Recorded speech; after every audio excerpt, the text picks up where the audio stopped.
processes. The conditions peacekeepers operate in are more hazardous today than ever.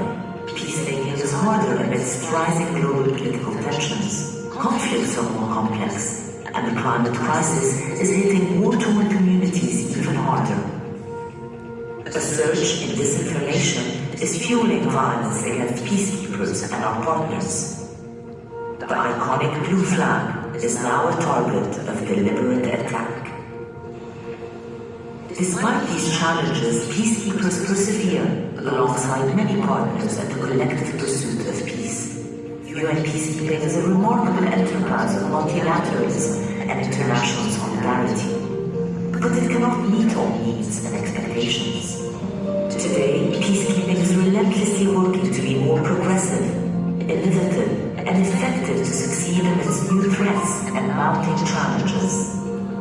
For 75 years, UN peacekeeping has served and supported millions of people caught up in catastrophic conflict. More than 4,000 peacekeepers have lost their lives serving under the UN flag. Their legacy and the courage and commitment of the 87,000 peacekeepers serving today inspires us and reminds us to take action, because peace begins with me, you, and all of us.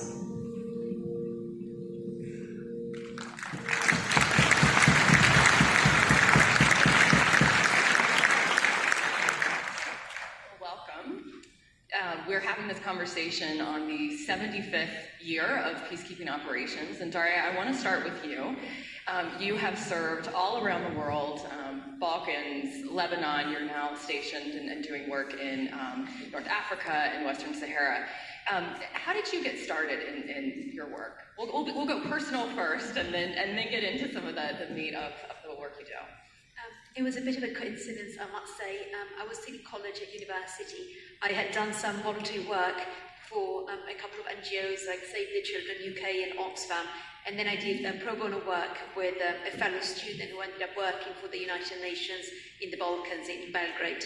And then after a while he moved on and moved to Cyprus, and his position became open vacant, and he looked at sort of students on the university. It was an entry-level position. And that's how I first joined. I applied, and I guess he put in a good word, and I got a very temporary position. As I said, it was an entry-level position, but a good way to get started. And in the meantime, I found out more about the organization and how to become a more permanent staff member. And I took an exam, which is now called the YPP, and it's very similar to the exam that sort of people take to join a foreign office, a State Department. And the interesting thing about the exam is that it's not open to all nationals every year, but it's only open to nationals of countries that are underrepresented at the United Nations. And interestingly for you, the United States are often on the list of underrepresented countries, because the way that geographic quotas are distributed sort of depends on a country's population size, but also income, and how much that particular country contributes to the budget of the United Nations.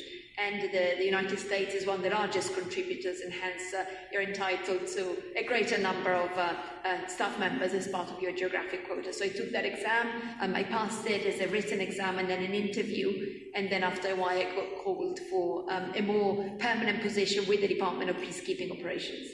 And that's how I started. So many young people in the room. It's always fascinating to hear a little bit about your background. And over the course of 75 years of peacekeeping, roughly 2 million civilian and military folks have served, and so we have both sides of that, you as a civilian and then also you coming into this in a military capacity. Talk a little bit about your journey. Yeah, and I could talk about my journey, but first of all, UNA Northern New Jersey, are they in the house?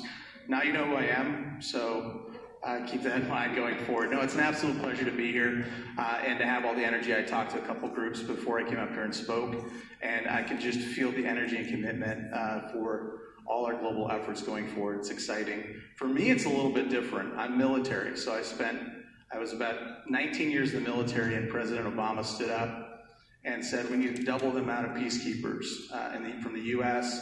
to our global efforts in peacekeeping. I was one of those. So I was selected. I chose to go. I went to northern Mali, for a year, and apparently did a pretty good job because the State Department and the Department of Defense came back and said, hey, Paul, what do you think about applying for a role at the United Nations and working in that capacity? And I said, sure. There's no way that's going to happen. I applied, I went through the interview process like everyone else, and I was selected to serve in Eastern Africa as a lead strategic advisor for Somalia and the Horn of Africa. And absolutely blown away. So I spent 4 years additional as a Blue Helmet here, working in Eastern Africa. A little bit different route, not very many of us, but absolutely great experience in the field, both in Mali and Somalia and before with the U.S. military. You've just mentioned, absolutely. You just referenced blue helmets, and we hear about blue helmets and blue berets, peacekeeping versus peacemaking. Daria, can you unpack a little bit, just to sort of give a peek under the hood of what goes on when you're shoring up these peacekeeping operations? So the main difference between blue beret and blue helmets is that blue beret tend to be deployed in what we call observer missions. So they're observer missions because they observe a ceasefire and the party's commitment to respecting the ceasefire. And then if there are violations of the ceasefire, then they would report it to the Secretariat and through the Secretariat to the Security Council that established that observer mission. So it's, I would say, less of an active role, if you like, but still performed by the military. So military personnel deployed by what we call in UN jargon troop contributing countries, so countries like the United States that commit to deploying their military personnel to serve in these peace operations. And then blue helmets, they work in peacekeeping missions, so they can be caught in conflict situations. They are often armed, unlike the military observers, and I would say they play a more active role. And this is the military component. And then within the large peacekeeping operations, we also have a civilian component. So civilians that can play what we call a mission support role, so the logisticians and the technicians, but also the substantive component, where you have human rights workers or what we call civil affairs officers that engage with civil society in order to foster or promote an active civil society in the countries where the peacekeeping missions are deployed. And then the political affairs officers up to the level of the special representative of the Secretary General, who's the head of the peacekeeping operation, and they work with government counterparts and to ensure that there's a commitment to a peace agreement and to rebuilding sustainable peace in that country where the operation is deployed. And of the 12 peacekeeping operations around the globe, I know you've had an opportunity to be true boots on the ground in a number of those. What's a day in the life of a peacekeeper? It's complex and difficult. It can be made very easy if they have the mandates that are very simplified and straightforward from here, and as they pass them down. But you're a supporter. As a military, you're supporting, Daria mentioned all of that. Humanitarian efforts, you're supporting rule of law. You're there to support that local government and try to get them on their feet using those civilian agencies. So you're really an enabler. You're not there to actively engage. You may be there to push away the two armed groups to make sure they don't fight, disarm, demobilize, or reintegrate them into society, but you're not there for that. For me, I was a CIMIC officer, so you mentioned civil affairs.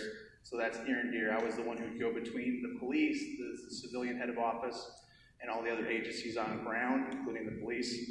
And some of the things I would do is you typically think we're doing security, securing the base. We're securing the roads to make sure that transportation can go out there, humanitarian aid can get out there, development aid can get out there. We're securing, I was retasked last minute. We had a security operation to check on insurgents in northern Mali, and I was retasked to do voting rights a couple days before, because that's the critical mandate why we're there.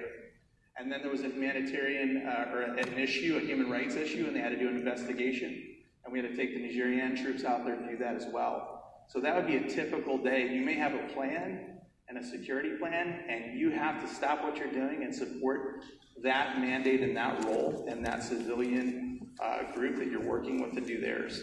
So a lot of stuff can happen on a given day, and I've got more stories, just ask me. Oh, I look forward to going there. What do you think is one of the bigger misconceptions about the field of peacekeeping? Misconceptions, perhaps that we can bring peace, and I don't think